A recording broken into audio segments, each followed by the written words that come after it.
This is 3.3, estimating square roots. I'm okay if you do this before 3.2, as 3.1 was square roots. So if this makes more sense, then do this next in your homework, and if not, then do 3.2. Reasonably estimate the area of the middle mat in the picture. So if we know that 36 meters squared and 49 meters squared are the ones on top and the ones on bottom, you can reasonably estimate that the mat in the middle would be somewhere in between. So the middle is, the difference is 13 meters squared, so I would guess about 42, 43, maybe 42 and a half. If you have a different estimate, that's okay. Hopefully you have a reason why. And we'll keep going. What are the side lengths of the smallest and largest mats? Explain how you calculated these dimensions. Please pause this and find this out on your own, and then come back. So when you've come back, 36.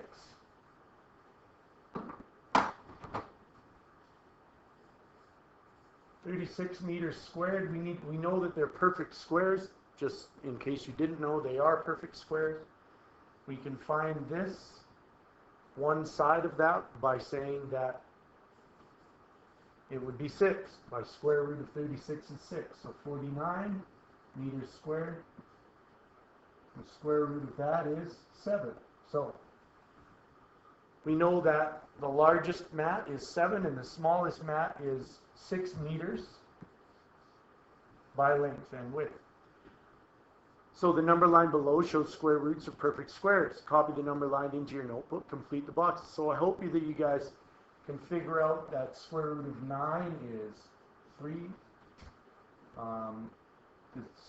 This would be 16, 6, 7, which would be 49. 9 squared is 81. So hopefully you guys know this, and this is making more and more sense to you as we go along. 2 squared equals 4. So square root of 4 equals 2. So that's how they're getting this back and forth. So use the number line to estimate the side length from the middle mat. Give your answer to 1 decimal place. So we know that if this is the middle, this is the mat, we know that the square root of 36 meters squared is here, which would put it about 6, and we have the square root of 49 meters squared, which is 7, right here. So we would have to put about here would be middle mat.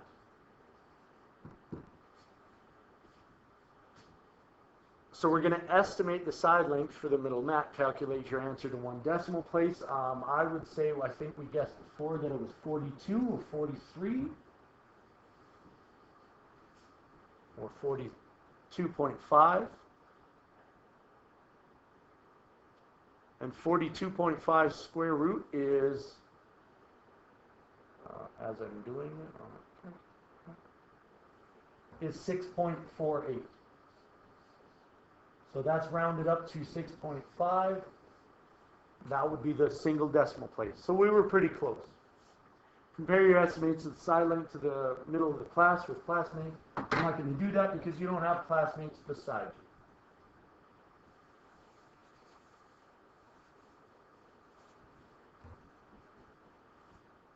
This is the next question. So you guys can pause it and work through this on your own, or you can listen to me and we can work it through together.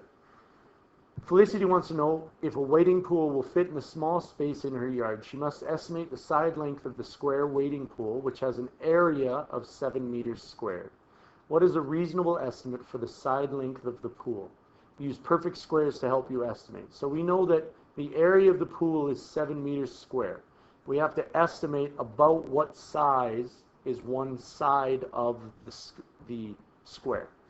So we know that on the number line, if we place square root of 7, because it's 7 meters squared, it would be closer to 3 than it would be to 2. We know that the square root of 7 would be there, and the square root of 8, square root of 6, etc., etc., etc., as it moves down the line.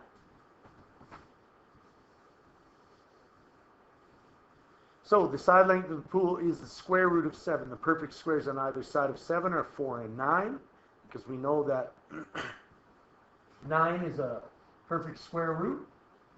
So we know that 9, and we know that 4, and we know that 7 is not a perfect square root. Since 7 is closer to 9, the square root of 7 is closer to the square root of 9. So the square root of 9 we know is 3 is equal to 3. So square root of 7 will be a little bit less than 7, a little bit more than 2.5. So we're going to guess about 2.7. Okay? That's our reasonable estimate. We use the calculator to approximate the side of the length. How does it compare to your estimate? We know that square root of 7 equals 2.645, which equals 2.6. This kind of rounds up, and that kind of rounds.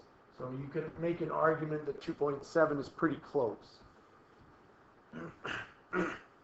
On page 96, please show you know, and for each of the following, use perfect squares to estimate the square root of one of the decimal places. Check your answer with a calculator. I'm assuming that most people will just use a calculator at home, but please use the number line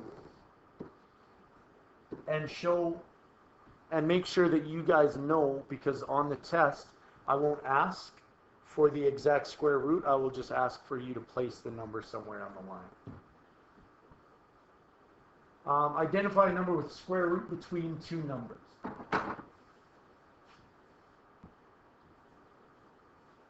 So what is a whole number that has a square root between 6 and 7? We know that we need a number, a whole number, which means number without a decimal, that has a square root between 6 and 7. We know that 36 is the square root of 6 and 49, so on our number line we've got 36 all the way to 49. And we've got the square root. So find a value for this on the number line. Choose any whole number between 36 and 49. One possible whole number is 40. 40 will have a value between 6 and 7. As will 37, 38, 39, 41, 42, 43, 44, 45, 46, 47, 48.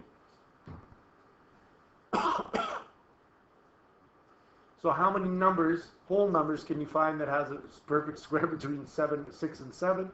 If you went back, you could listen to me and list the numbers. Of course, here they are. The possible are larger than 36 and smaller than 49. There are 12 whole numbers that have square roots between 6 and 7. So 37, 38, 39, 40, 41, 42, 43, 44, all the way to 49, 48. Okay? The final show you know is identify a whole number with a square root between 8 and 9. So identify a whole number, no decimals, with a square root between 8 and 9. So how would you do that? Hopefully it's pretty straightforward, especially if you went back and listened to the lesson that we just presented. And then how many numbers, whole numbers, can you find that have a square root between 8 and 9? Show your work. See you in class.